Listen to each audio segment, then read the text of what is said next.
Orang bermalam-malam jagungan sama teman asik itu kan perlawanan terhadap nafsu kita, syahwat kita untuk mungkin nikmati dugem di bar atau di tempat-tempat maksiat.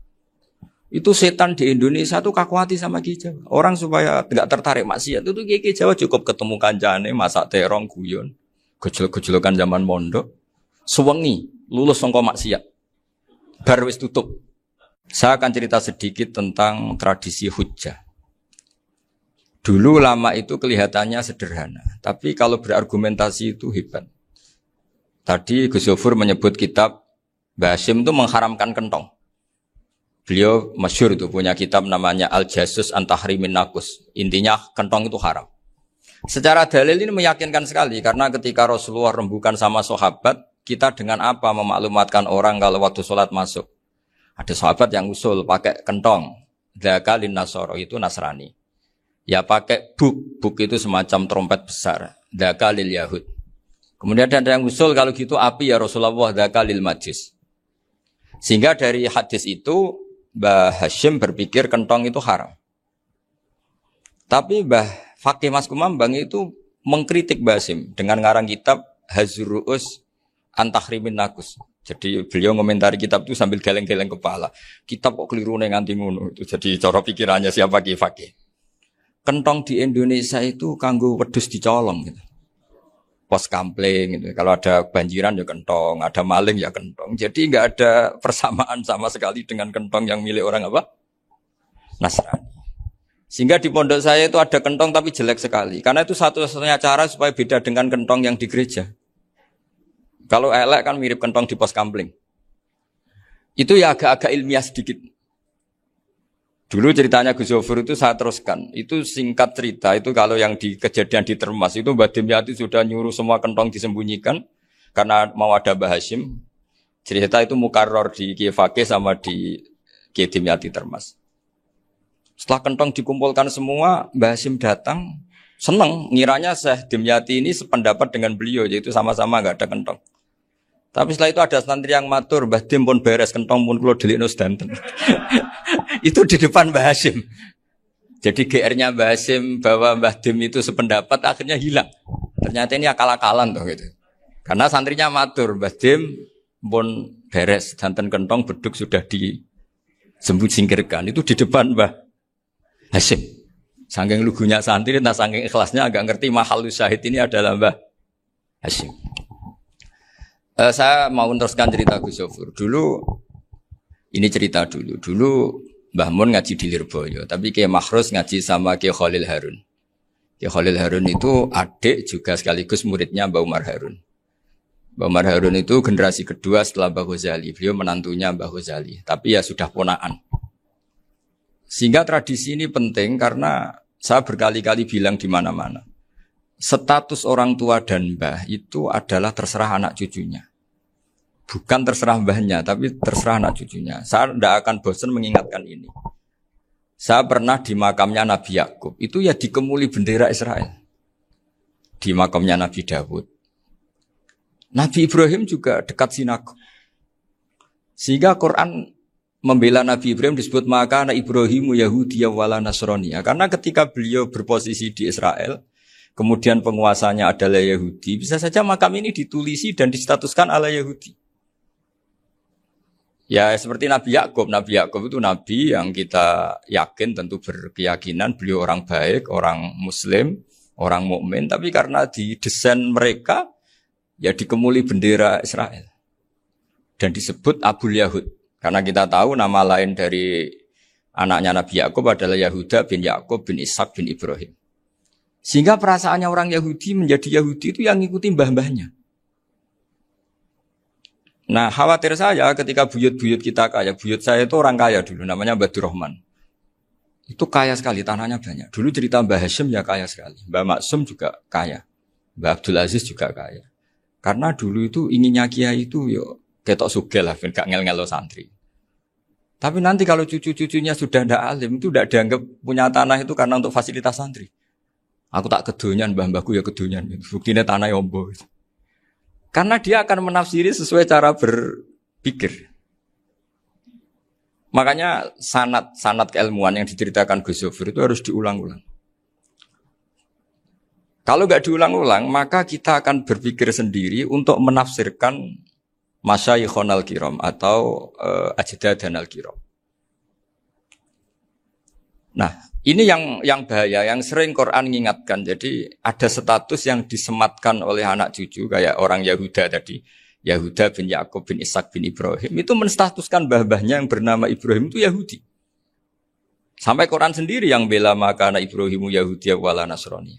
Karena secara geografis sekarang Ibrahim di Israel dan otoritas itu juga milik mereka, sehingga mereka bisa masang-masang atribut yang menunjukkan kalau itu Yahudi. Beberapa al-alim al-alamah yang minnah itu sudah wafat dan kadang-kadang zuriyahnya itu tidak kita. Kalau sekarang orang bahasakan kubu sebelah. Akhirnya ya nggak boleh dikholi, nggak boleh diziarahi. Terus seakan-akan yaktaduna biroi, seakan-akan mereka berpendapat dengan pendapat syekh ini, padahal enggak. Nah sehingga tradisi ketersambungan sanad tadi, baik secara genetik atau secara asbab, itu harus terjaga. Saya beberapa kali, banyaklah sering diceritain Mbah Mun. Dulu Mbah Munawir ini cerita ya, Mbah Munawir itu saking senengnya kitab, ben santri ini so ngaji kitab. Itu kalau ada alumni Lirboyo, alim disuruh baca mu'in di sini itu Mbah Munawir ikut. Saking ingin tasjeknya, ingin ngajari santri bahwa ngapal Quran udah hafal tok, tapi yo faham. Dan penggalinya Mbah Munawir itu sampai klimaknya dulu Mbah Zaini itu nate nikah sama Nyai Komariah kalau nggak salah, binti Karim, binti Manap. Punya putra Gus Habib, Gus Doha yang diantara putrinya dinikahi Gus Rozin. Terus akhirnya kesampaian juga ketika Mbah Munawir punya mantu alim alama namanya Mbah Ali Maksum, angsal Nyai Hasyimah. Sampai Pondok Kramjak ma'ruf bil ilmi, terutama ilmu sorof dulu karena Mbah Maksum itu komplain, fa'ala ya fulu kok terus fa'lan ya fa'ala ya fulu ya uful gitu kan. Masuk fi'il kok jejer isim gitu. Jadi dulu kata Mbah Mun itu ada persaingan ilmu sorof, sorofnya Mbah Maksum Ali Kuaron sama Mbah Ali Maksum Jogja. Jadi wali antok yang satu Maksum Ali Kuaron, yang satu Ali Maksum. Ya itu dulu saingan ngarang sorop. Nah ini yang menang siapa? Ya terserah duriannya. Kalau duriannya keren ya menang karena terserah yang kampanye. Saya bayangkan adekan Mbah Zubair tidak punya anak sealim Mbah Mun. Mungkin kalau Mbah Zubair juga tidak sewow kalau punya putra Mbah Mun. Karena saya berkali-kali bilang kalau dalam syair Arab itu kama takarroma, kadang dilafatkan kama tasyarrofa bi Muhammadin adnanu. Orang berpikir Adnan itu siapa? Itu karena ada Nabi Muhammad SAW. Orang mencari-cari Mbah Mun itu mencari Mbah Zubair karena ada Mbah Mun. Orang mencari Mbah Dahlan karena ada Mbah Zubair. Wong kok alime ngono bapake sapa? Wong kok alime ngono putune sapa?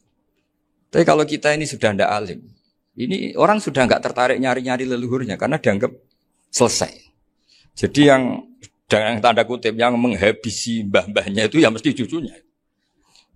Ini mau ngamuk, mau peringatan, tapi ini juga peringatan pada diri saya sendiri. Jadi sehingga zuriyah ini penting. Kenapa para nabi mesti donga zuriyatan thayyibah? Kenapa selalu berpikir tentang zuriyah? Wa ja'alaha kalimatam baqiyatan fi aqibi. Karena zuriyah ini yang nanti bisa menstatuskan leluhurnya. Seperti tadi cerita Mas Maftuh ini tak puji betul, saya hari ini tidak ingin gojlok. Supaya kewalian saya tidak tergerus oleh kedoliman. Saya pernah diceritain Gus Zofur juga sering baca buku tentang Mbah Maksum. Dulu Mbah Maksum kalau wasiat kembali ya gitu. Kamu harus NU dan harus mempertahankan NU. Tapi tidak dengan cara membenci Muhammadiyah. Dulu Mbah Mun juga sering cerita. Dulu Mbah Hasyim itu ngaji Syekh Mahfud. Nah, Mbah Ahmad Dahlan dulu namanya Darwis sering ngaji sama Syekh Khotib Minangkabau. Zaman itu Syekh Khotib sudah modern, sudah ikut gerakan Abdu, gerakan Almanar. Sehingga bawaannya Mbah Ahmad Dahlan ini agak agresif. Yang Mbah Hasyim karena hanya mulazim di Syekh Mahfud, hanya sesekali ngaji Syekh Khotib, beliau lebih seperti itu. Dan dua beliau ini sama-sama pernah ngaji Mbah Soleh Darat di Semarang. Mbah Hasyim sama Mbah Ahmad Dahlan yang dulu namanya Darwis. Jadi ini masih min minuskatin wahidah mimam bain wahid. Sehingga kita tidak kaget ketika Mbah Ali Maksum mengomentari Muhammadiyah itu masih ahli sunnah wal jamaah. Makanya nanti terakhir saya baca kitabnya Mbah Ali dan sering saya pelajari.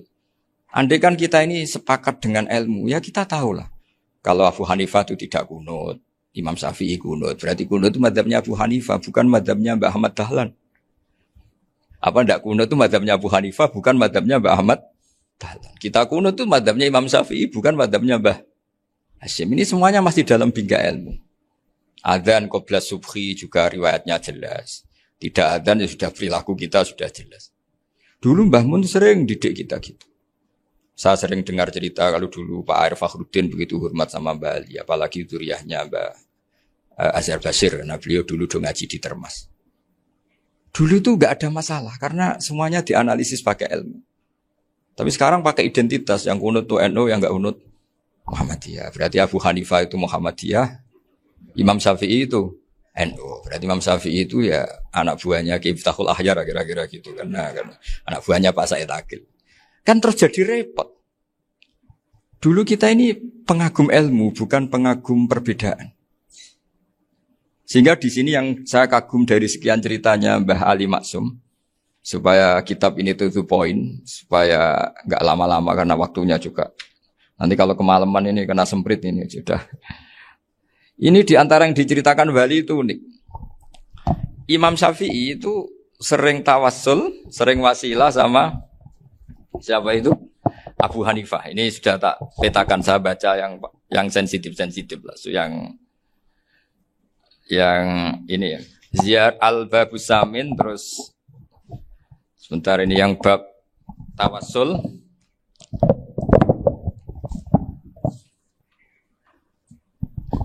Ini di sini halaman 90, mungkin santri-santri kerap ya bisa ngecek lagi di kitab Hujjatul Ahli Sunnah. Ketika cerita tawassul, di antara yang diceritakan Mbah Ali Maksum adalah perilaku ya, bukan sekedar statement tapi apa? Perilaku. Perilakunya Imam Syafi'i atau ahwalnya kalau bahasa halusnya, yang selalu ke makamnya Abu Hanifah untuk tawassul. Padahal Imam Syafi'i itu orang yang secara ilmu sering kritik Abu Hanifah. Jadi ini saya baca ini di halaman 100, jadi tawassul mulai halaman 9 berapa ini? Sampai halaman ini yang Qala sami'tu Syafi'iyya yaqul inni la atabarraku bi Abi Hanifah wa aji'u ila qabri fi kulli yaumin za'iran. Fa idza uridat li hajatun shallaitu rak'atain, halaman 100, waji'tu wa sa'altu wa ta'ala al hajat indahu fama taqudu anni hatta tuqda. Kanal Imam Syafi'i ayyama huwa bi Baghdad yatawassalu bil Imam Abi Hanifah yaji'u ila dorihi fayusallimu alaihi wa yatawassalu ila Allah bihi fi qada'i hajati. Terus wa yatawassalu Imam Ahmad bi Imam Syafi'i. Jadi di antara yang diceritakan Mbah Ali Maksum itu betapa Imam Syafi'i yang terkenal sering mengkritik Abu Hanifah dalam tatanan fikih karena beliau tidak percaya ada istihsan. Abu Hanifah berpendapat adanya istihsan, dan kita tahu lah ikhtilafu Syafi'i wa Abu Hanifah itu besar sekali.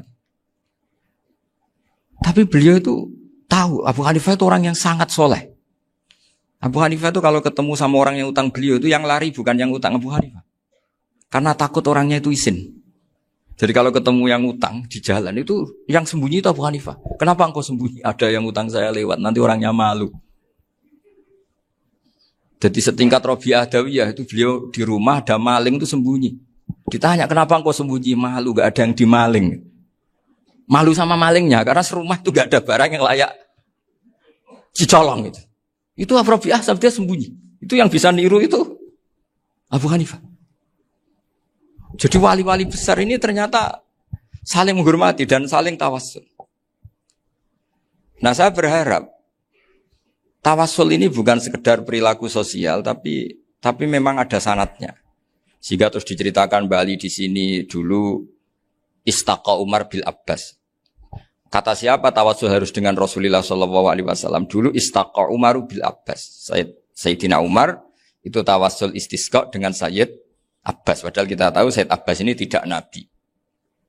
Terus beliau cerita sampai Imam Syafi'i tawassul sama Abi Hanifah. Sehingga enggak ada perdebatan itu kan Umar. Kalau Umar kan ada jaminan boleh diikuti karena beliau sahabat. Bali cerita tentang Imam Syafi'i yang tawassul dengan Abu Hanifah. Seargumentatif itu. Sehingga ada cerita dalam sebuah tafsir, ya saya ulang lagi, ada cerita di sebuah tafsir, kenapa Nabi Musa ditanya Allah, wa matil kabiyaminika ya Musa. Ma'ana wa ta'ala a'lam, tentu Allah sangat tahu yang dibawa Musa itu apa. Karena Allah tahu Nabi Musa itu grogi. Orang dipanggil Wali Maksum pasti grogi, santri dipanggil Mbah Mun pasti grogi.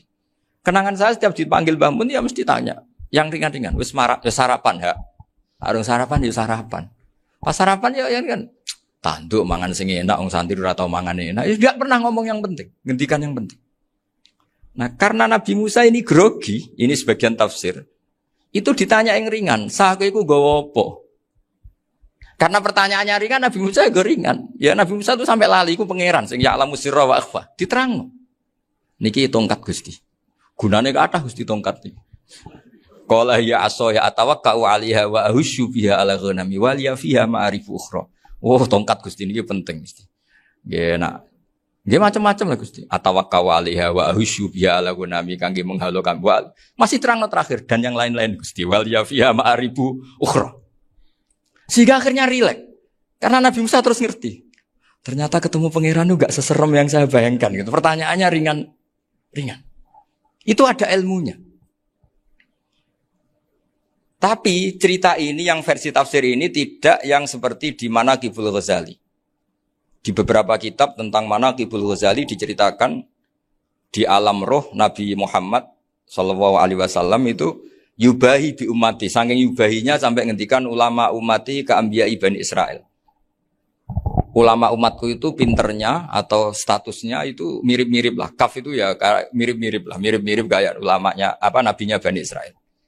Akhirnya Nabi Musa itu tersinggung sekali. Bagaimana mungkin ulama disamakan dengan apa? Nabi. Sehebat-hebatnya ulama itu kan tidak akan yabluhu darajatan nubuwah atau yartaqi ila darajatin nubuwah. Itu akhirnya, ya kalau kamu nggak percaya panggil. Yang dipanggil Imam Ghazali. Ya Nabi Muhammad juga nggak mau kalah itu. Kalau manggil ulama RT ya kalah keok. Gitu. Akhirnya Imam Ghazali datang, ditanya sama Musa, Mas Muka, nama kamu siapa? Ana Muhammad bin Muhammad Al-Ghazali At-Tusi Asy-Syafi'i. Itu disebut panjang sih. Nabi Musa guyu-guyu. Kamu ulama kok ngomong yang nggak penting. Ditanya namanya kok penjelasannya sepanjang itu. Dianggap itu satu kesalahan. Masa tanyanya nama kok ditanya. Jawabnya Muhammad bin Muhammad Al-Ghazali At-Tusi Asy-Syafi'i. Kepanjangan itu. Ketika Nabi Musa agak mencibir, agak gimana itu terus. Saya Imam Ghazali, kalau ini masalah, lebih masalah jenengan. Apa itu? Yang tanya jenengan tuh Allah ya alamu sirra wa akhfa. Dan Allah hanya tanya wa ma tilka biyaminika ya Musa.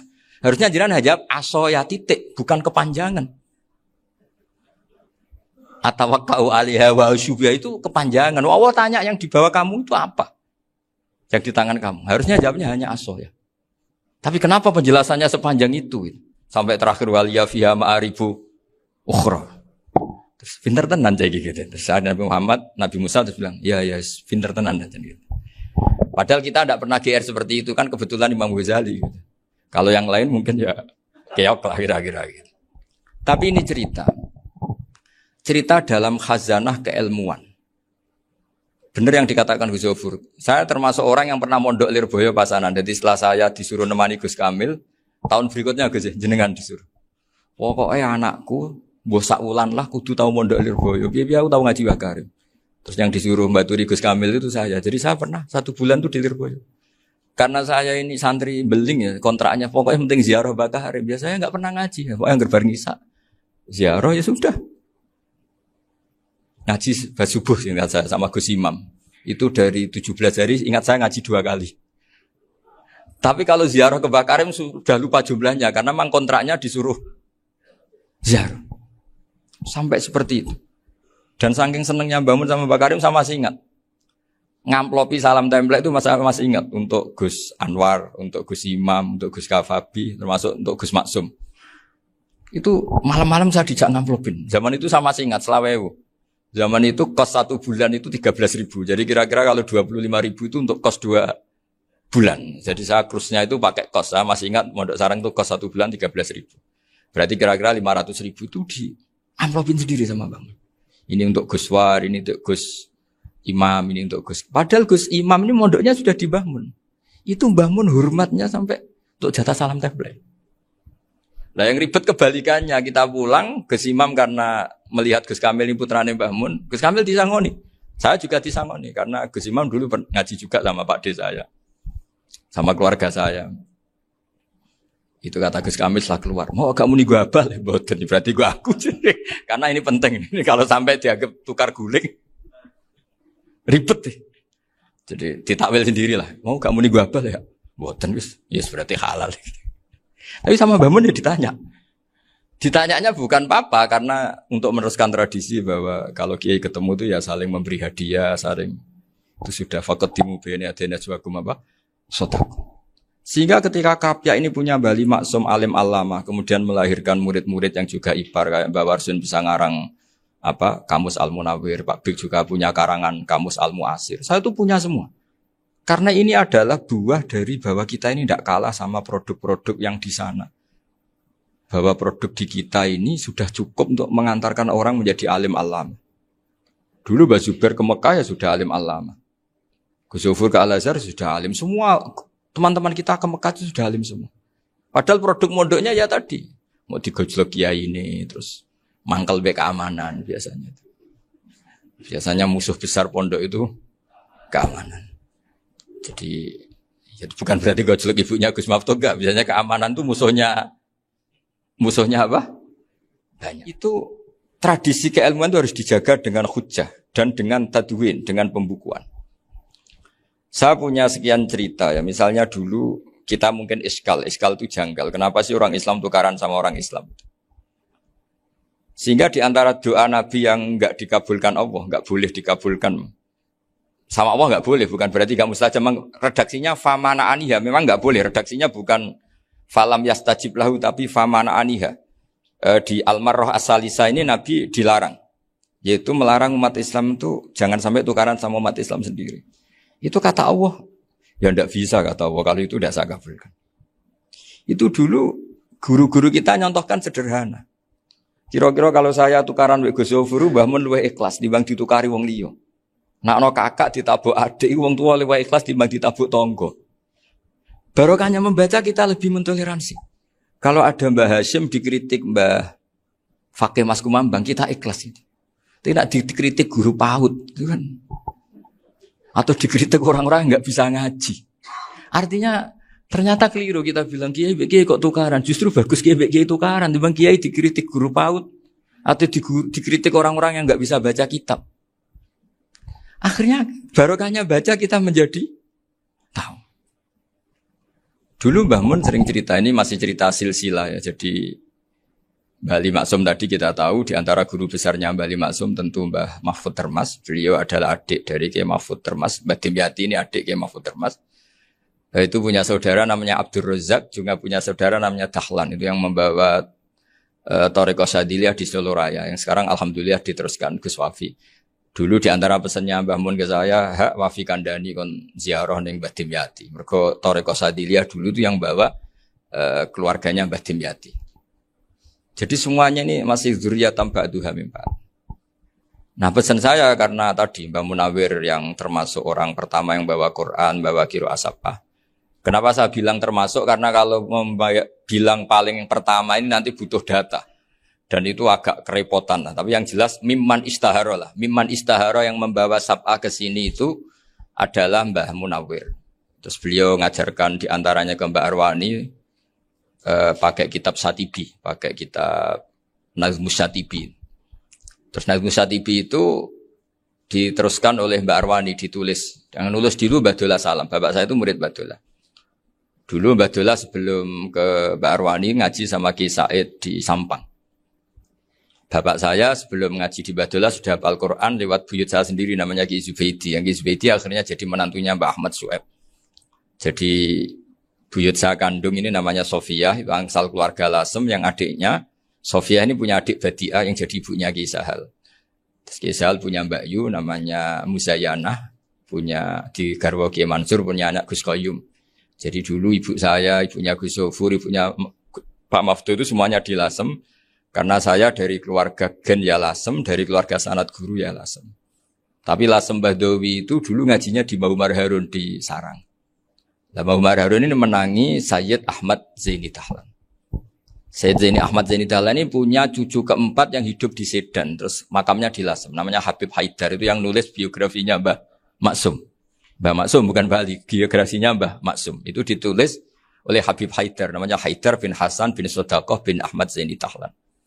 Nah, Habib Haidar ini menantunya Sayyid Hamzah Sato. Hamzah Sato itu Hamzah bin Abdullah bin Umar. Itu kakaknya Sayyid Abi Bakar Sato, Sohibul I'anah. Nah, Sayyid Umar ini yang dulu ngajari mbahnya Mbah Mun namanya Ahmad bin Su'aib. Nah, di antara ajarannya adalah baca kitab-kitab kecil yang bisa dihafal. Dibawalah ke sarang jadi metode muhafadzah. Tapi kemudian lama-lama oleh pondok itu jadi syarat kenaikan kelas. Dulu gak ada muhafadzah untuk kenaikan kelas ya, supaya orang alim itu harus hafal, lama-lama dipakai syarat untuk muhafadzah. Jadi semua ini sanad harus kita ingat supaya kita bisa menjaga tradisi. Termasuk tradisi ini kiai seneng jagungan, terus ngomong ra penting. Itu juga sanad. Setahu saya Mbah Mun itu kalau ketemu bapak ya guyon terus. Saya punya kenangan tuh yang dulu agak iskal tuh begini. Ada isu lah, entah isu entah hoax entah apa, ada kaji itu agak beling itu, pokoknya beling lah. Seneng siapa itu, rondo lah apa. Pokoknya beling. Ketika Mbah Mun dilaporin tamu, kalau kaji itu beling sama rondo itu. Mbah Mun tanyanya lucu. Lu ayu no cung. Wayu banget Mbah. Wayu. Itu bapak juga bakas ayu nih. Dulu saya sekali ini kiai kok bakas wong ayu, bakas budine barang lah kira-kira gitu. Tapi setelah saya tambah alim, tambah ngerti itu, kata bapak gini. Ya abek bakas ayu hak, timbang iya, no malah kozaf. Ternyata seni.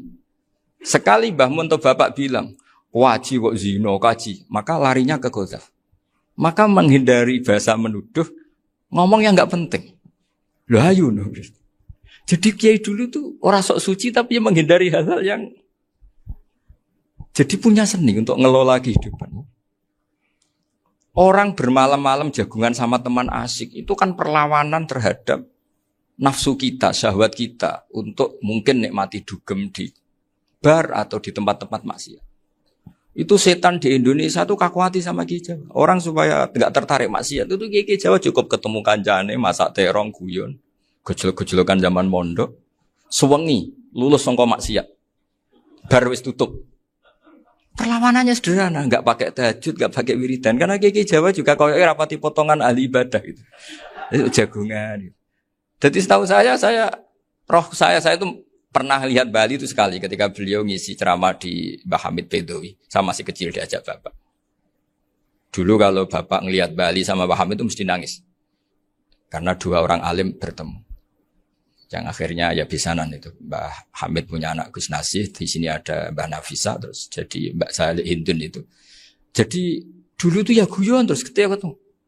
Itu yang sering bodoni Mbah Hamid itu ya Ki Bisri. Ki Bisri itu kalau datang ke Ki Hamid Pasuruan, nak wali tenan aku teko ditatakno mangan. Jadi ukurannya ya. Ternyata sampai sana dikei mangan tenan. Masih belum mengakui, kan nak wali tenan aku iki kiai rung di mobil, dongakno aku di mobil. Sudah kalah satu seri itu masih gak terima. Lalu itu Mbah Hamid akhirnya berdoa, ayo monggo. Mugi-mugi Ki Bisri gak ada mobil. Itu setelah didoain masih tanya, mereknya apa merek? Jadi itu Mbah Hamid jawab, yo paling Holden itu. Paling Holden. Itu nyari mobil itu ya adalah dapatnya Holden. Suatu saat Mbah Bisri diundang Mbah Hamid gak dikasih bisar. Karena utangnya sudah banyak Mbah Hamid. Mbah Bisri ini utang doa tadi. Itu ya gak dikasih bisar. Ya gak mau kesang rapopo kelambimu kayak no aku. Didol sama muhibbinya Mbah Hamid. Itu harganya melebihi jatah bisarah. Ketemu Mbah Hamid. Kang, susu Kang, mergo. Jadi dulu itu rileks, makanya ini yang diceritakan ke Zofur. Sebetulnya kalau kiai-kiai itu bersanad itu ya rileks, hidupnya itu rileks. Karena rileks ini perlawanan terhadap kemungkaran. Saya dulu musyawarah sering sama Gus Zofur usul fikih. Itu jelas di antara yang ditulis Lubil Usul itu. Ya kita tahu tadi misalnya sanad usul fikih, Mbah Ber itu sangat al-usuli Kiai Zubair Dahlan, abahnya Mbah Mun. Punya murid diantaranya Kiai Sahal. Kiai Sahal punya karangan Thariqatul Husul, fi Syarhi Lubil Usul. Itu Thariqatul Husul itu beliau ngendikan dalam mukaddimah bahwa saya bisa mensarah ini berdasar ngaji, maknani sama Mbah Zubair. Terus beliau mengutip sarah itu dari kitab Nailul Ma'mul. Beliau ngendikan binus khotin khotiyah ghairi matbu'ah. Dan itu ditemukan di Kiai Mansur di Lasem. Karena Kiai Mansur iparnya Mbah Sahal. Mansur bin Khalil itu diantara katibnya Syekh Mahfud. Jadi semuanya ini sambung. Mbah Ber saking ahli usul fikihnya, kalau ngajar usul fikih itu kalau guyon takriran saya ini lebih memahamkan ketimbang sarah. Ya sudah, terus Mbah Zubair, Kiai Fakih, terus Syekh Mahfud. Di sini Syekh Mahfud termasuk orang yang dekat Mbah Munawir sampai putrane Mbah Mahfud namanya Gus Muhammad dibawa Mbah Munawir, kemudian mondok di Termas diantaranya, terus dinikah jadi menantunya kalau nggak salah Haji Taslim di Betengan, kemudian sekarang juriannya Mbah Mahfud di Betengan. Ini nggak boleh hilang secara seperti itu. Diantara di usul fikih diterangkan ketika diantara 5 hukum itu ada yang bernama mubah. Mubah itu boleh dilakukan, boleh ditinggalkan, dan kalau dilakukan ya tidak berpahala, tidak disiksa. Itu ada ulama yang protes. Protes gak bisa seperti itu. Ifma min mubahin ila wa tahaqqaqu bihi tarku haramimma. Fa'il zamu minas sukun tarkul qatli wa minas sukut tarkul qadaf. Tidak bisa, mubah itu tidak ada. Kalau kiai jagungan semalaman, itu Allah ngitungnya itu hada taroka dugem, wahada taroka delok dangdut, wahada taroka kada wakada. Oh, itu luar biasa. Dan kita ngikuti yang seperti itu saja. Gak usah tahajud, gak usah witir telulas, kaya ora kuat timbang gremeng. Sewengi jagungan, setan ngenteni kita tergoda maksiat, ternyata maksiatnya sampai tutup, kiainya masih apa? Jagungan. Jadi jagungan saja ada ilmunya bahwa itu perlawanan terhadap tarkul ma'asi. Sehingga bagaimana Anda katakan mubah ini mubah, toh gunanya adalah tarkul haram. Meskipun efek mubah juga bisa tarkul wajib, wae bojo blonjo turu. Kan wae ngrumat ibuke turu. Itu halal wajib. Jadi mubah itu resikonya ya bisa tarkul wajib, bisa tarkul haram. Sehingga kalau sanad ini terjaga secara baik, secara kultur, saya sering juga sakuan sama Gus Yofur, itu mesti tak niati gitu. Jagungan wong alim Gus ibadah dan menikmati ibadah adalah dabul auliya wa dabul ulama. Kata Imam Ghazali, pada akhirnya waqud buhadaddin al-istilzat bil mubahat. Kata Imam Ghazali, pada akhirnya qutbu hadaddin, madaru hadaddin, pokok dari agama ini adalah melawan kemaksiatan dengan kita menikmati al-istidzat bimbah. Kita menikmati sesuatu yang dibolehkan Allah Subhanahu wa taala. Dan seperti ini itu bisa qasmu dhuhri syaitan, bisa menghancurkan punggungnya setan. Karena kalau melawan setan dengan ibadah ini kadang kita capek selain isra potongan. Tapi nak kangkang ning komplek H gitu jagungan mbek kancane, ngenang melarate, mbok ngenang ras sekolah ramunggas, kenangan sing ramunggas diarani istiqomah. Gitu kan. Diarani tulus zaman, kok sing munggah dianggap kesusu. Saya ini punya pondok Quran, kalau ada yang hafal 3 tahun mesti digojlok kancane. Gak apik kesusu itu. Kesusu itu mesti tidak barokah karena tergesa-gesa apa? Hatam. Sehingga yang enggak hatam-hatam itu kayak partai mayoritas. Ini yang partai tulis zaman katanya. Ahli sabri katanya. Akhirnya di pondok gara-gara itu mau guyon tapi enggak ada stigmasinya, malah enggak naik. Di Pondok Sarang itu saya punya teman itu banyak yang sekelas dengan saya, sekelas sama Gus Kamil, akhirnya sekelas dengan Gus Sofur. Padahal saya ini kakak kelas. Saya temannya, Gus Kamil temannya Gus Sofur. Ini anak ini nggak pernah naik, itu nggak dinyak, nggak dicibir di pondok. Karena guyonan tadi, guyonan bahwa ini bagian dari bentuk apa? Istiqomah. Nanti yang goblok juga tenang. Karena kiainya cerita, kadang santri goblok ya baru kan. Di sini pondok akeh santri ora tau sinau ning omah dadi kiai gede. Selalu kiainya tuh cerita seperti itu. Akhirnya sing goblok ya bangga dengan kegoblokannya. Iya, jadi kiai itu orang yang meskipun guyon ini barokahnya Masya Allah. Dan setahu saya kiai-kiai alim itu ya senengannya guyon karena tadi guyon itu luar biasa. Bapak saya itu kalau pesan sama saya itu enak ngaji ya guyon nice. Wong ning omah mikir utang, mikir wedi bojo macam-macam kok ngaji kok jak nangis pisan, nangis ping pindho katanya. Sudah jak guyon ae. Paling gak lali. Dan beliau punya dalil kul bi fadlillah bi rahmati fa bidzalika falyafrah. Jadi jangan sampai orang ini farah bil maksiat, jangan sampai orang itu Dan ini yang saya kenang dari sekian cerita murid Bali. Mbah Ali Maksum ya senangane guyon. Gojol-gojolkan mbek santri iku. Ini saya maklumatkan ke semua santri beliau bahwa ini bukan sekedar guyon, tapi al-istildad bil mubahat. Ini adalah perlawanan terhadap setan karena banyak orang bisa senang tuh kalau nunggu maksiat. Ini bisa senang dengan sesuatu yang tidak maksiat. Itu kayak apa hebatnya? Makanya Nabi itu kalau ketemu sahabat ya sering ngendikan yang ringan-ringan. Ya Umar, ma'afalan duher, jom, mana piye ije. Kalau ketemu anak kecil ya. Nanti ketemu yang tua-tua yang sudah enggak bisa mikir, ya cerita-cerita saya mohon sekali murid-murid kerap ya. Jangan hanya ngaji fikih. Kalau hanya ngaji fikih itu posisi Abu Hanifah itu seakan-akan nyun sewu orang yang sangat tidak ahli hadis. Karena beliau di situ kelihatan kalah sekali dengan Imam Syafi'i. Apalagi di perdebatannya Muhammad bin Hasan Asy-Syaibani dengan Imam Syafi'i itu kelihatan sekali betapa Abu Hanifah itu orang yang nyun sewu ditinggalkan dalam ilmu hadis. Sampai beliau hanya dapat gelar min ulama ahli ra'yi, termasuk ulama yang kuat logikanya. Juga harus baca kitab-kitab seperti ini. Ternyata di balik Imam Syafi'i mukhalif pada beliau di bab-bab fikih, perilakunya sangat hormat. Sampai beliau tuh kalau tawassul ke kuburannya Abu Hanifah. Dan beliau ngendikan an-nasu fil fiqhi iyalun ala Abu Hanifah. Semua orang yang ahli fikih itu masih anak buahnya Abu Hanifah. Saya berkali-kali cerita, mazhab Syafi'i itu alatut tadhir hanya dua, yaitu al-ma' wa turab. Abu Hanifah nambahi wanar. Alasannya Abu Hanifah orang mukmin yang dosanya banyak itu dibakar di neraka, dan alasannya Allah litadhirihim untuk mensucikan mereka.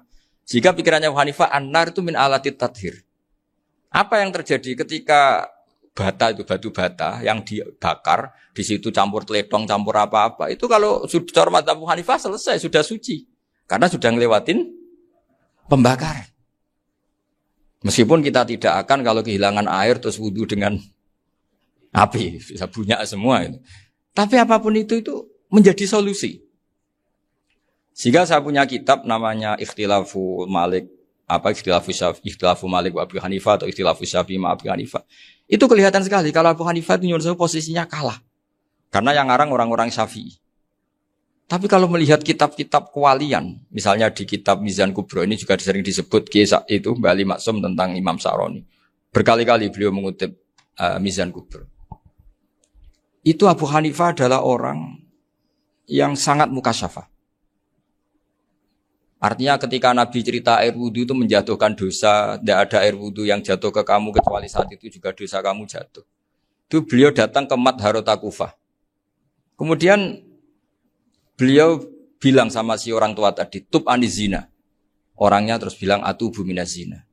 Ada lagi pemuda datang dibilangin tub an ukuki walideka. Terus bilang tub tu an ukuki walidaya. Sampai yang terakhir ada tub an sima ya alatilahwi atau an sama ya alatilahwi. Terus tub tu an sama ya. Ketika orang itu ditanya, kenapa engkau begitu tahu dosanya apa? Saya tahu air wudu ini menjatuhkan apa. Jadi kira-kira kalau zina mungkin ya batang babi lah. Kalau hanya sekedar melihat bak-bak mungkin ya curut atau tikus lah kira-kira gitu. Nah dulu dulu ya mungkin ya tikus cilik gitu. Nah dulu suwi ya tikus werok itu atau apa lah. Pokoknya beliau itu tahu. Tapi anehnya Abu Hanifah apa? Setelah itu dia nangis minta mukasafahnya ditutup. Ya Allah, saya ini mukasafah kok malah menjadi tahu sawatil mukmin.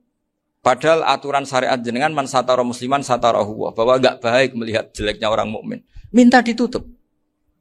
Makanya saya ini bangga ada mukasafah. Makom yang kita sampai sekarang tuh makom setelah Abu Hanifah mukasafah.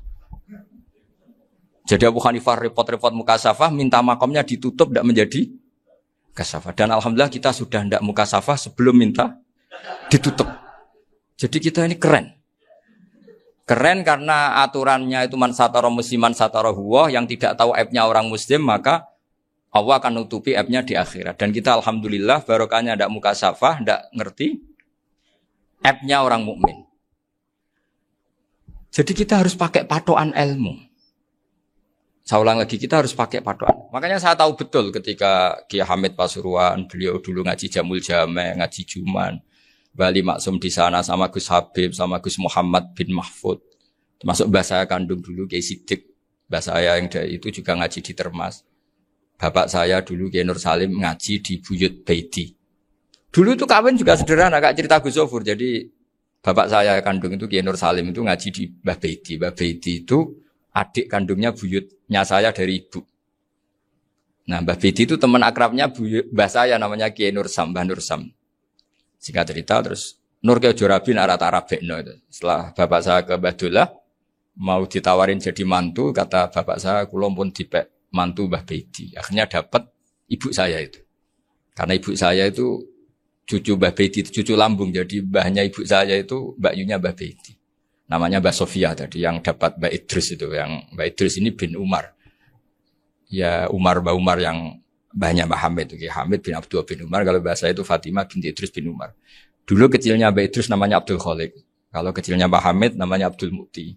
Kalau kecilnya Mbah Maksum namanya Muhammadun kalau nggak salah. Dulu itu orang dulu itu namanya dua-dua karena diganti ketika musim apa? Haji. Jadi ini terjaga. Sehingga tidak ada ceritanya kiai-kiai yang jagongan kemudian santrinya itu yang agak-agak khawatir. Kiai kok sungi-sungi jagongan, gak tahajud, gak duha, itu tidak ada. Karena ini dianggap fi'lul mubahat untuk melawan mungkarat. Jadi sehingga di kitab Ihya diterangkan, kamu jangan ngira orang-orang soleh ketika jagungan itu min ahlil bitolah wa takasul. Itu orang-orang yang pemalas itu enggak. Tapi mereka bisa mengasyiki Allah. Bahwa dalam jagungan ketemu teman ya asik, gejul-gejulkan sama Pak Maftuh ya asik. Dan keasikan ini bentuk perlawanan terhadap keasikan harus dengan maksiat. Itu kayak apa kalau kita ngaji sampai seperti itu. Termasuk tadi yang diceritakan Pak Maftuh kitab Hunyah. Semoga beliau cerita juga pernah belajar. Saya pernah belajar kitab Hunyah khatam. Itu diantara yang diceritakan Syabdul Qadir Al-Jilani tadi kata beliau Al-Jilani dipakai Jim Al-Jilani. Ini agak beda dengan kita. Mbah Zubair itu punya kitab namanya Al-Qalaid Al-Uluyah. Beliau menfatwakan nama-nama ajam itu kamu bebas. Ajamiyun fasna bihi masyita. Sehingga kita kalau punya kiai harus mau qolal ustukhri. Sehingga mau qolal istukhri. Tirmidzi juga nasibnya sama. Qolat rawahut Tirmidziyu. Sehingga rawahut Turmudziyu. Yang satu rawahut Tarmidziyu. Ya karena kita keluarganya Tarmidzi apa enggak gitu. Makanya kata Mbah Mun sama masih ingat. Kata cerita Gus Zofur tadi, adabnya Gus Zofur itu cerita tentang keluarga ibunya. Padahal keluarga ibunya juga orang-orang soleh yang luar biasa. Itu kata Mbah Mun, kowe roh jenenge Imam Bukhari tahu ya. Jenenge sapa? Saya nyebut Muhammad bin Ismail bin Ibrahim bin Mughirah bin Bardasbah. Lah iya Bardasbah mbok waca Bardisbah yo. Lah cara kene mbok Parmin mbok Parlan. Jadi Bardisbah mbok Bardasbah iku cara kene yo Parmin mbok. Iku rak Mbah Fadl Senori, dadi kabeh diwaca Arab. Jenenge Mbah Umar Harun. Dhisik yo wong sarang, Mbah Harun, Mbah Kirun yo ora roh, wong dhisik yo wong kuno.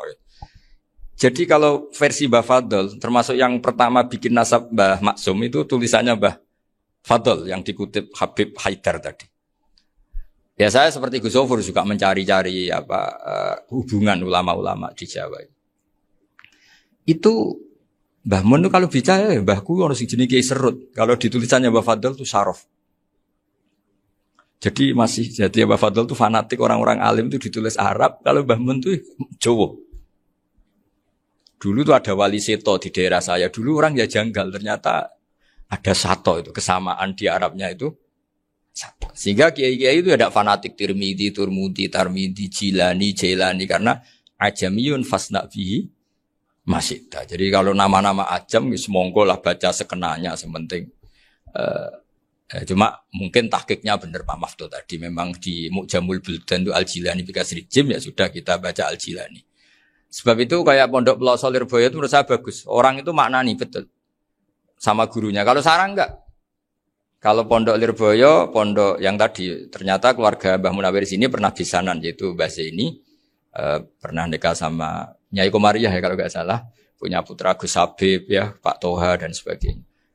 Itu betapa hubungan pondok Quran sama pondok kitab dulu itu enggak pernah terputus. Bapak saya selapal Quran itu dulu ngaji Mbah Zubair. Jadi bapak saya sering ngutip mu'en apa. Padahal bapak saya itu terkenal tuh. Beliau cita-citanya itu saya ingin hafal Quran kayak hafal Fatihah. Beliau itu sampai 10-nya sekali.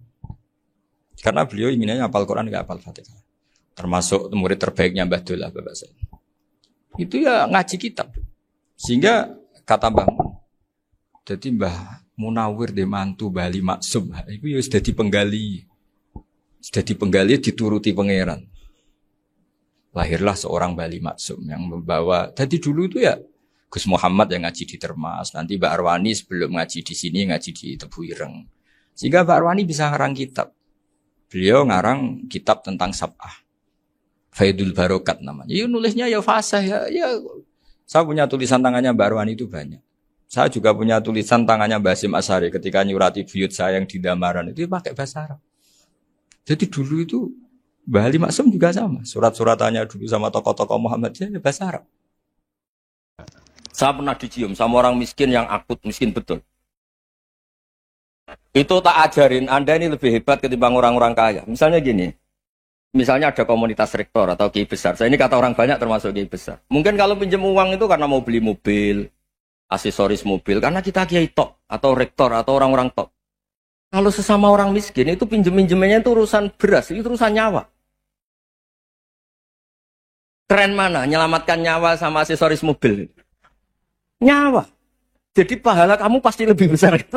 Itu senengnya jadi orang miskin terus keterusan sampai sekarang. Itu. Ya coba kalau menteri sama menteri, rektor sama rektor, kira-kira pinjamannya apa Pak Arso? Kan kalau mau beli mobil atau mau umroh VIP, pokoknya yang keren-keren. Kalau orang miskin pinjam karena apa? Makan kan? Beras kan? Makanya kalau yang sedang miskin monggo lah kalau ingin teruskan. Maksud saya Islam tuh seenak itu. Islam tuh segampang itu. Sudahlah yang sedang miskin ya keren. Karena sekali sosial tuh urusannya apa? Nyawa. Tapi kalau miskin semua ya Indonesia bisa tutup kan. Ya sudah yang kaya-kaya itu saya mengatakan Indonesia karena bayar pajak yang menjadikan Indonesia berjalan. Tapi ya dipakai yang benar. Nah, begitu seterusnya. Ada kiai miskin cerita ke kita. Terus enak jenengan alim, terus punya santri banyak, bisa ngajar di mana-mana. Saya bilang, hebat kamu. Dia hidup di daerah tertinggal. Itu yang diajarkan kan hanya tauhid. Kan nggak mungkin desa tertinggal baca fikih perbandingan madhab. Kan nggak mungkin. Kalau yang kayak Pak Fajar, Pak Sadali kan nggak mungkin. Fikih perbandingan apa? Madhab. Menyorot madhab dunia. Gaya engke-engke itu kan nggak mungkin. Tapi pertanyaannya, yang menyelamatkan masuk surga itu tauhid apa perbandingan madhab? Tauhid. Ini hanya mengajarkan fardu kifayah sunat-sunat. Ini Anda mengajarkan fardu ain. Surganya dulu kamu. Oh terus senangnya jadi kayak gitu. Karena yang diajarkan apa? Tauhid. Sementara kita yang gaya-gaya ini. Ajarkan perbandingan apa? Madhab, studi banding ke Al-Azhar kemana-mana. Ini enggak tauhid. Dari orang nyembah pohon jadi nyembah Allah Ta'ala. Keren enggak? Keren. Jadi terus kiai desa sama saya senangnya bukan karena tak bela. Tapi ada yang agak kurang ajar tanya saya. Kalau itu hebat kenapa Gus gak mau jadi kiai desa? Waduh. Wah ya repot kalau pertanyaan. Terus tak jawab, kalau saya jadi kiai desa, kamu ngangsu ilmu dari mana coba? Ya dari jenengan. Ya kalau sama gobloknya ada bisa. Ya sudah, Gus aja yang jadi kiai besar. Maksud saya, ya sudahlah kita begini seperti yang saya ajarkan di sini, saya sarankan supaya orang itu tahu. Nah, ini namanya diroyah, apa? Makanya kata Imam Ghazali itu kalau kamu ingin sopan gampang melihat anak kecil, gua aqallu minni dzamban, dia dosanya lebih kecil. Karena masih kecil kan, tentu secara dosa enggak banyak. Kalau melihat orang yang tua, gua aktsaru minni ibadatan, dia tentu ibadahnya lebih banyak karena umurnya lebih banyak. Sehingga terus semua orang lain tuh di depan kita itu hebat. Ya semua orang lain sama misalnya Pak ini rektor, Pak Fathul Wahid rektor. Tanggung jawabnya lebih banyak, berarti pahalanya lebih banyak. Tapi sama, ketika melihat Nyon Sewu, melihat pegawainya yang secara lahir di bawahnya, ini tanggung jawabnya enggak banyak, pasti salahnya juga enggak. Itu yang diajarkan Rasulullah SAW, sehingga enak. Tapi kalau kita melihat orang lain selalu salahnya, itu pecundang. Allah saja tidak seperti itu kan, amal baik ya ada khairan, amal buruk ya ada saron, semuanya dilihat oleh Allah Subhanahu wa Ta'ala. Saya tuh punya teman Gus, agak beling, agak seenaknya. Dulu miskin. Wah itu seenaknya betul. Kayak kenal Tuhan sudah. Tak tanya, kenapa kamu seenaknya? 1 bulan tuh labanya bisa 200 juta sampai 500, sampai 1 miliar. Saya itu Gus, setelah duha itu perkembangannya bagus. Duha, sholat duha itu. Saya pernah miskin, kan kata apa? Ingkana rizki fis sama apa? Wa ingkana qalilan ya kalau fis sama fa anzilhu. Terus wa ingkana qalilan fakasirhu. Kalau sedikit perbanyak. Ini trennya sudah benar semua. Nah, wa ingkana apa? Ya, haroman fatohiru. Kalau haram yang kau sucikan. Makanya saya seenaknya kalau qalilan sudah fakasiru paling trennya yang enggak benar juga fatohiru kata Mas. Dia yakin kalau yang enggak benar-benar sudah disucikan Allah karena yang lain-lain sudah dari miskin sudah kaya, qalilan sudah fakasiru. Paling yang haroman juga sudah fatohiru gitu. Tak tanya. Lah kamu kok tahu? Polanya sudah ada Gus karena sang qalilan.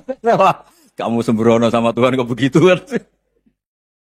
Tapi apapun itu seneng saya. Seneng saya sering salah teh, makanya saya mohon yang sekarang miskin sedang miskin itu ya ndak usah nyesal banget-banget. Kalau ingin kaya monggo lah, namanya orang juga ingin. Tapi Anda harus bangga. Sosial antar kalian adalah urusan nyawa dan itu pahalanya luar biasa. Supaya kita, nah yang kaya-kaya juga boleh GR lah karena pembayar pajak. Dan itu bisa menyelamatkan apa? Indonesia Raya. Begitu seterusnya. Itu yang diajarkan Nabi antawadhu hatta la yabghiya ahadun ala ahadin. Kamu semua harus tawadhu sehingga antar kalian tidak saling tidak sopan, tidak saling liar, tidak saling mendolimi. Termasuk tadi sikap gak jelas tadi.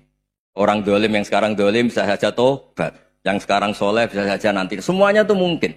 Kita diajari ya muqallibal qulub tsabbit qalbi ala dini. Jadi keliru kalau kita dalam banyak harus tegas gak mesti. Al halalu bayyinun wal haramu bayyinun. Tapi ada wa bainahuma umurun mustabihat. Ada yang wilayahnya itu abu-abu. Misalnya ada perempuan cantik misalnya, contoh paling gampang. Kalau kamu ajari secara serius, kamu bisa aja tergoda jadi fitnah. Tapi kalau orang soleh gak berani ngajarin, kemudian digunakan orang fasik, malah menjadi orang nakal, kita juga tanggung jawab. Kamu mau tegas gimana? Wilayahnya sama-sama mungkin. Wilayahnya sama-sama mungkin. Yang dekat pejabat mungkin terkontaminasi KKN. Tapi kalau pejabat gak dekati orang soleh, punya perilaku yang gak soleh, yang repot juga Indonesia kan? Nah hal-hal seperti itu kita tidak perlu ngambil sikap. Maksudnya gak usah ngambil sikap, ya kita buktikan kalau milih satu madhab, kita buktikan semuanya lebih baik, semuanya lebih bermanfaat, semuanya lebih berperadaban. Karena gak bisa dihindari wabena humai. Termasuk nyuwun sewu, saya mohon maaf sama mulai Pak Harso, Pak Lutfi sampai Pak Fathullah. Saya ini termasuk kiai yang gak suka dekat sama orang-orang top. Bukan karena hasud. Memang konstitusi kiai harus gitu, la tamuddanna ainaika. Kenal orang lebih tinggi itu kan resiko. Misalnya saya kiai desa, mungkin punya keri tua sudah seneng, punya kijang tua sudah seneng. Gara-gara kenal Pak Wahid naik Kempri, waduh kok saya kalah itu. Kenal orang itu kan resiko. Mungkin dosen-dosen sini kalau kenal saya di Rembang juga resiko. Di sini gak ada cium tangan, melihat saya dosen, wah gak enak jadi dosen. Jadi memang harus dibatasin. Sekiranya mungkin orang terus karena latamud dan ainaika ilham. Kamu jangan sering melihat orang lain yang mungkin secara lahir dapat nikmat yang lebih tinggi timbang Anda. Kalau kamu nggak bisa ngelola hati Anda bisa hasut, Anda bisa dengki. Paling tidak Anda bisa ada syukur. Terus saya itu sering didolani pejabat. Juga sering melihat pejabat di TV-TV. Naik mobil aja ada yang naikkan. Bahkan kalau wudhu itu anduk aja ada yang bawa. Itu kalau yang nggak kuat, wih naik jadi pejabat. Ya makanya terus konstitusi kiai itu mengatur, sudahlah mata kamu itu kamu batasin. Jangan melihat sesuatu yang potensi ya, potensi menjadikan Anda tidak syukur. Jadi saya mohon, ini memang konstitusi saya sebagai kiai, jadi saya tapi di hati saya tetap akrab. Saya doakan semua untuk UI, untuk semua orang Indonesia kita doakan. Kita ingin semuanya tambah baik, tambah. Tadi katanya mau naik kelas ya. Kalau naik kelas dari rumah saya niatkan mari mengkaji diroyah. Diroyah itu melogikakan riwayat. Jadi misalnya kita sering dengar Rasulullah SAW sering ngendikan kalian masuk surga itu bukan hanya berdasar amal, tapi berdasar anugerah Allah Subhanahu wa Ta'ala. Oke, kita sepakat amal kita, perilaku kita, ibadah kita andaikan dikompensasi dengan nikmat yang Allah berikan tentu tidak seimbang. Untuk membayar itu saja sudah lunas. Jadi Anda semua tidak berhak masuk apa? Surga. Sehingga di beberapa riwayat dijelaskan ada orang yang 500 tahun ibadah, nggak pernah maksiat. Ditanya sama Allah, kamu masuk surga karena apa? Karena ibadah saya ya Allah.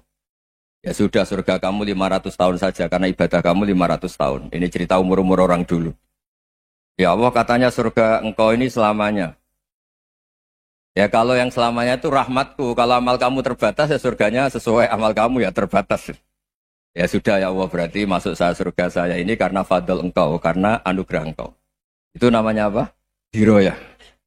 Diroyah itu satu kajian analisis di mana kita percaya riwayat, tapi kemudian punya logika, punya diroyah. Ini penting supaya tauhid kita ini kuat. Jadi dulu ada orang yang sangat cerdas, namanya Jubair bin Mut'im. Dia saking cerdasnya, juga kaya, juga tokoh, dikirim sebagai delegasi pembebasan Asra Badrin, tawanan Badar. Kemudian pas datang ke Masjid Nabawi, Nabi delalah pas baca Wattur wa kitabim mastur. Sampai pada titik Nabi baca Am khuliku min ghairi syai'in am humul khaliqun. Apakah penciptaan yang sedemikian canggih itu dimulai tanpa perwujudan, tanpa sesuatu yang real, yang maujud? Orang itu langsung bersimpuh, matur, ya Rasulullah saya Islam. Saya ada kolbi yadir, hampir hati saya, otak saya, pikiran saya itu terbang. Karena logika yang dibangun ateisme misalnya, kalau alam raya ini dimulai dari nihilisme, berarti logikanya apa? Al-adamu yakhluqu maujudan. Alam raya ini kan maujud. Maujud itu ada. Kalau yang lebih dulu itu ketiadaan, berarti ketiadaan menjadi sebab kewujudan. Kalau dalam bahasa Arab itu al-adamu yakhluqu maujudan. Sesuatu yang harusnya nggak jadi faktor karena ketiadaan, menjadi faktor sesuatu yang nyata. Itu kan nggak masuk akal. Ya, kalau alam raya ini ada al-adam sing yasbiku maujudan, berarti alam raya ini al-adamu yakhluqu maujudan, suatu yang tidak ada menciptakan yang ada. Dengan logika itu terus kita ngaji, diajari sama guru-guru kita, sifat dasar Allah itu maujud. Wallahu maujudun qadimun. Terus masuk. Yang harus distatuskan pertama dari Allah itu apa? Maujud, wujud. Karena dengan wujud ini layak menjadi penyebab adanya alam raya ini. Sehingga ketika kita menolak faham nihilisme atau ateisme, faham tanpa Tuhan, tanpa pencipta awal, kita punya diroyah. Bahwa tidak mungkin ketiadaan ini menjadi sebab perwujudan alam raya ini. Yaitu amkhuliku min ghairi syai'in. Masa alam raya ini diciptakan tanpa sebab yang nyata, yaitu wajibil wujud. Siapa itu? Allah Subhanahu wa ta'ala. Begitu juga menyangkut sholawat. Orang boleh beda pendapat tentang redaksi sholawat. Ada yang sholli ala Muhammad, ala Sayyidina Muhammad, Nabi Muhammad. Monggo lah masalah redaksi saja. Tapi setelah dianalisis, Nabi itu Pak Rektor, jadi Nabi setelah Nabi Isa saking dihormatinya sampai dituhankan. Juga jadi Nabi yang ada cerita masih hangat, orang Yahudi itu bunuh Nabi. Jadi yang satu mendudukkan Nabi sedemikian tinggi sampai kayak Tuhan, yang satu menjatuhkan Nabi sedemikian rendah sampai dibunuh. Kayak apa susahnya jadi Nabi Muhammad SAW. Kemudian dengan gampang Hadaddin agama ini bikin syariat yang bernama sholawat. Redaksinya monggo lah sesuai tradisi masing-masing. Allahumma sholli ala Muhammad, Allahumma sholli ala Sayyidina Muhammad, ala Nabiyina Muhammad, monggo lah. Tapi yang jelas redaksi ini kalau didiroyah dikaji, Allahumma itu Tuhan, Tuhan itu pemberi. Wa Muhammadun wa injalla qadruh abdun min ibadi. Muhammad apapun tinggi derajatnya tetap berstatus hamba. Sehingga agama ini terjaga oleh syihotus sholawat. Agama ini terjaga oleh redaksi sholawat. Yaitu Allah tetap pemberi sebagai Tuhan yang enggak tersaingi, la syarikalah.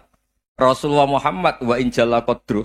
Apapun prestasinya, bisa mi'raj, bisa apa saja, tetap seorang hamba yang butuh muhtajun ila rahmatih.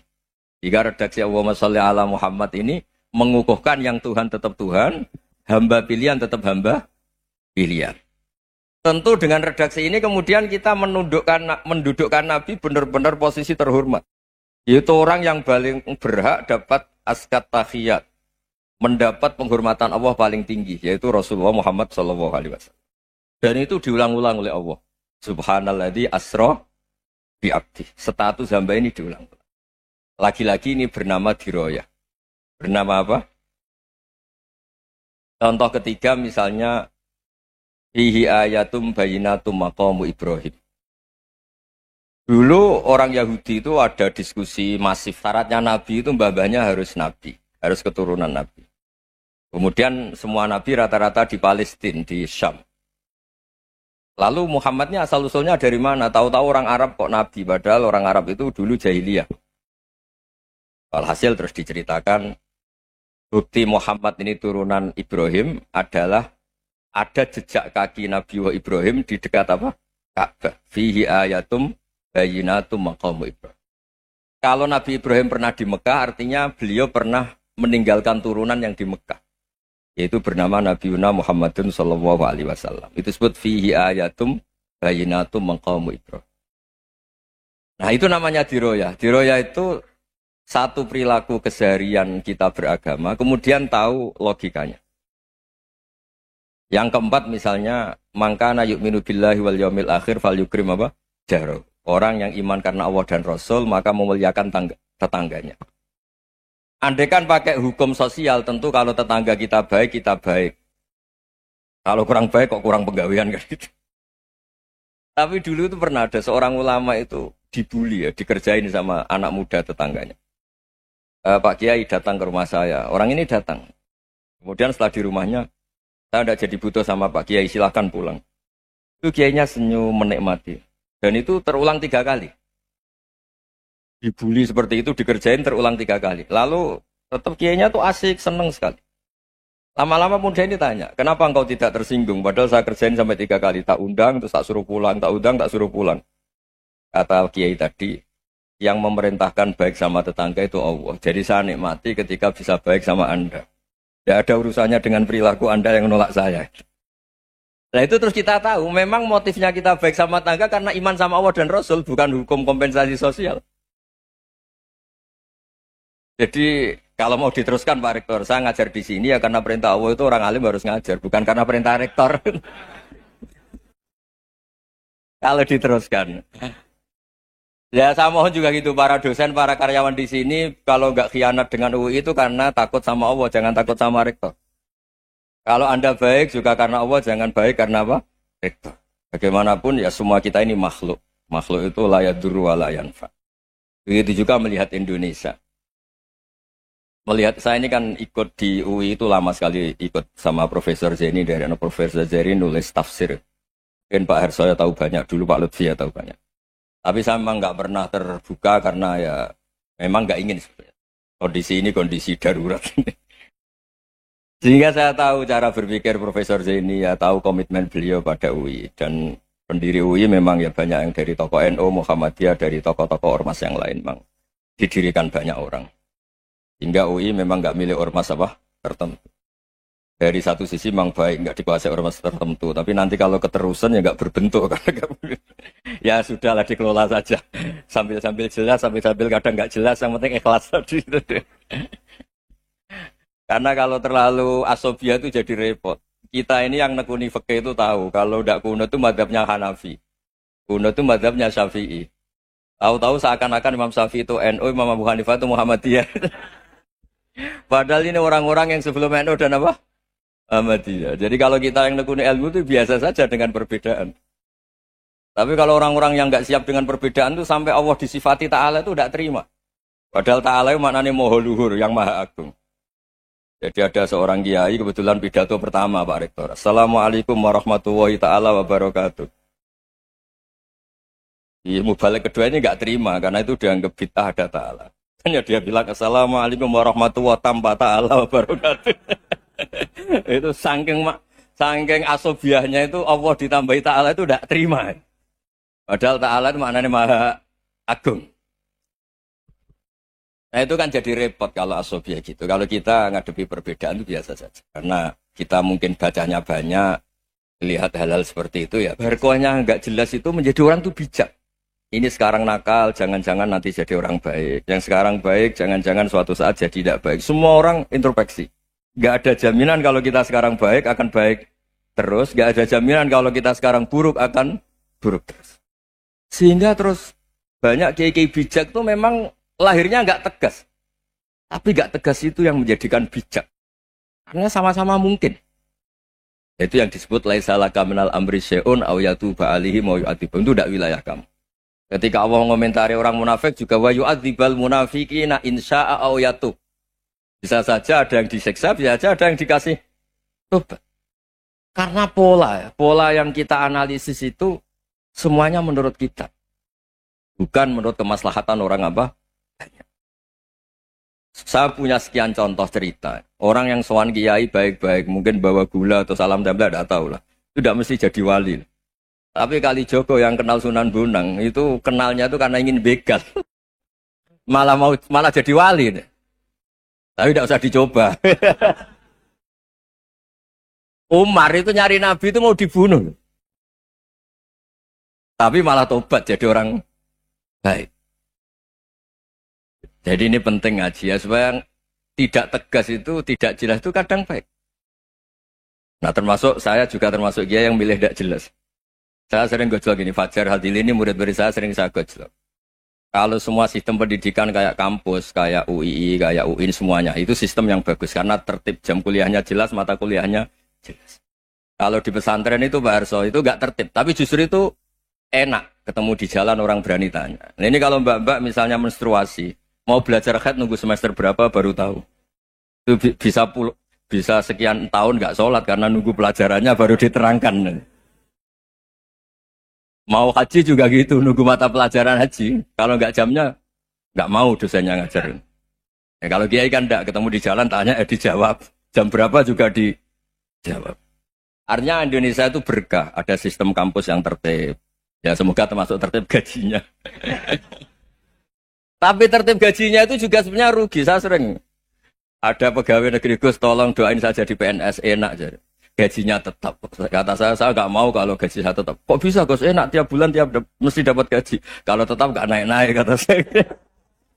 Kalau kiai gajinya nggak tetap, tapi di atas yang tetap kata saya. Artinya Indonesia itu berkah. Kalau semuanya pakai sistem pendidikan setertib ini, orang mau tanya haid ya nunggu pelajaran haid. Bab haji ya nunggu pelajaran haji. Tapi kalau ketemu kiai itu enggak. Ya semuanya, saya pernah di pasar, Gus, mau tanya. Tanya apa? Anak saya keluar darah terus gini-gini. Padahal biasanya haid hanya 7 hari gini-gini. Ya sudah kembalikan ke biasanya, rudat hilal adat. Itu enggak usah sowan ke rumah. Juga enggak registrasi dulu, enggak daftar dulu. Ya ini enggak nyindir cerita saja. Supaya ini bukti koalisi beneran. Jadi saya yang kiai enggak tertib jam, koalisi sama yang tertib jam. Jadi kalau semuanya sistem kampus, nanti pertanyaan itu enggak bisa on time, enggak bisa setiap saat. Makanya Indonesia itu berkah. Kiai-kiai yang alim yang di jalan-jalan banyak. Juga kiai yang di kampus, dokter-dokter fikih banyak. Yang nekuni ilmu umum ya banyak. Macam-macam. Itu masalah itu kalau saling mengadili itu baru masalah. Misalnya kiai ngeluh, nggak enak jadi kiai, tidak punya gaji tetap. Yang dosen ngeluh, nggak dicium tangannya. Karena memang unik Indonesia itu. Kalau guru fikih kok dosen itu tetap nggak dicium tangannya. Karena pikirannya anak-anak itu, wong sudah bayar disuruh nyium. Itu kayak di alam sadar tuh gitu. Kalau kiai itu kan anak-anak gak bayar itu. Ya upahnya cium tangan itu. Makanya kalau kiai-kiai tidak keramat bisa mati. Karena cium tangannya doang itu bisa mati itu kiainya. Ya ini cerita. Supaya saling menghormati. Saling. Nah dulu itu perbedaan itu urusan sudut pandang. Ya saya ulang lagi, perbedaan itu sudut. Allah yang Tuhan saja sering didebat sama nabi-nabinya. Karena urusan sudut pandang apa? Saya beri contoh ya. Suatu saat Khalilur Rahman Ibrahim itu saatnya meninggal sama Allah, Israel disuruh. Israel itu Ibrahim saatnya meninggal, ambil nyawanya. Setelah datang ke Ibrahim, ya Khalilur Rahman Ibrahim, saya disuruh nyabut nyawa Anda. Itu Israel dipaksa mikir sama Ibrahim. Hal ra'aita khalilan yumitu khalilah. Kamu tahu orang yang mencintai kemudian bunuh yang dicintai. Itu logika agak benar. Akhirnya Israel kan gak biasa debat. Kan gak dilatih debat. Gak pernah ikut lomba UI debat ilmiah. Dia taunya nyambut nyawa aja. Kembali ke Allah. Ya Allah, kata Ibrahim, hal ra'aita khalilan yumitu khalilah. Masa kekasih bunuh yang Yes. Yang dicintai ya. Tapi kata Allah santai bilang ke Ibrahim, hal ra'aita habiban yakrahu ayyalqa habibah. Masa katanya dia cinta saya, kemudian ketemu saya tidak berani. Israel mater lagi. Logikanya gini, Ibrahim, masa yang dicintai sama yang ketemu yang dicintai nggak berani? Ya udah ketemu aja. Satunya yang meninggal itu. Artinya kamu bisa saja GR tidak mati-mati karena merasa dicintai, atau ingin mati karena mencintai. Nah, maksud saya hal-hal seperti ini orang UI pasti nggak jelas. Katanya cinta Allah suruh mati ya nggak mau. Nggak jelas kan? Dibilang nggak cinta juga nggak mau. Tapi dibilang cinta kalau ukurannya mati juga nggak mau. Nah, tapi dalam banyak hal nggak jelas itu penting, Pak.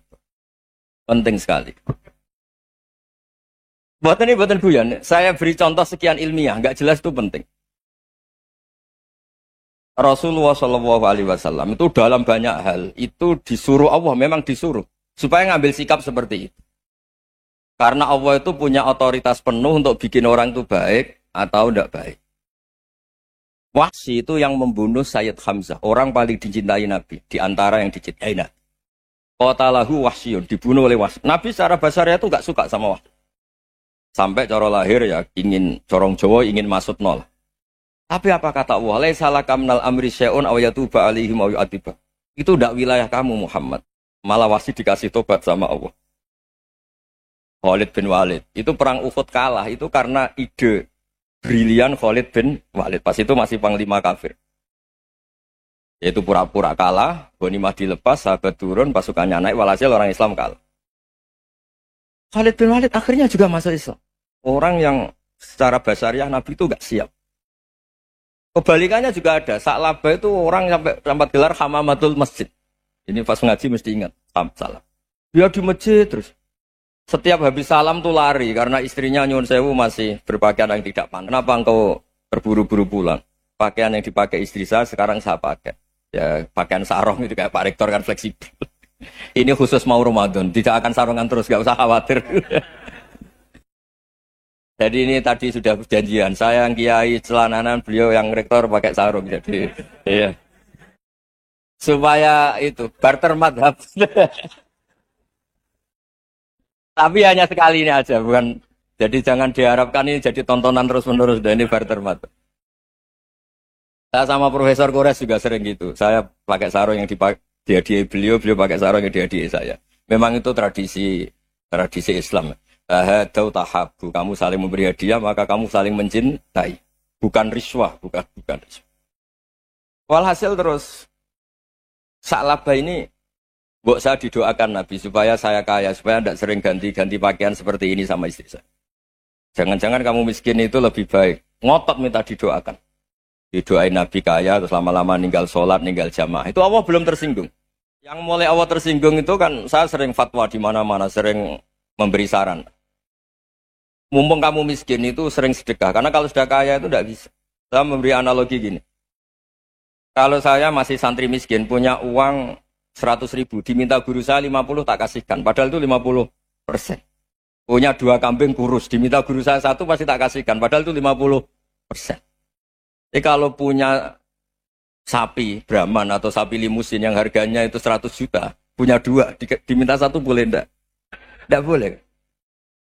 Saya punya motor butut 2, diminta teman saya 1 boleh. Tapi kalau Davidson Harley itu nggak boleh. Nah, walhasil itu kalau kita miskin, misalnya kita zaman kuliah atau zaman mondok atau zaman apa saja, punya uang 100.000, nartik temannya sampai 50.000 kan biasa. Tapi setelah 1 miliar, berani nggak kamu kasihkan 500 juta? Sama-sama 50%. Enggak kan? Nah, Sa'labah gitu, ketika zakat masih per 40 kambing 1 kambing itu sebenarnya kan masih ringan. 41, 82. Kambingnya itu sudah mabenal jabalen. Barang dihitung zakat karena sudah ribuan, jumlahnya sampai 400 kambing. Banyak lah pokoknya. Terus kata Sa'labah, ini pemerasan. Karena jumlahnya besar. Allah tersinggung karena nabinya dianggap narik zakat itu dianggap khorot, dianggap pemeras. Allah tersinggung kemudian fa'aqobahum nifakon fi qulubihim ila yaumil. Dia ditegur munafik. Semenjak itu terus tadi kembali gak jelas tadi. Jadi kalau Makanya itu pakar-pakar akhlak ya, pakar-pakar etika peradaban. Itu tertampar betul ketika Nabi urusan ilmu itu mengabaikan itu. Kalau sudah urusan ilmu. Misalnya begini, ada urusan ilmu. Ada mbak-mbak cantik atau ibu-ibu cantik. Itu dalam Islam itu diajarkan jangan sopan-sopan banget. Kata Nabi, karena kekuatan ilmu itu di atas kekuatan akhlak, di atas kekuatan adab.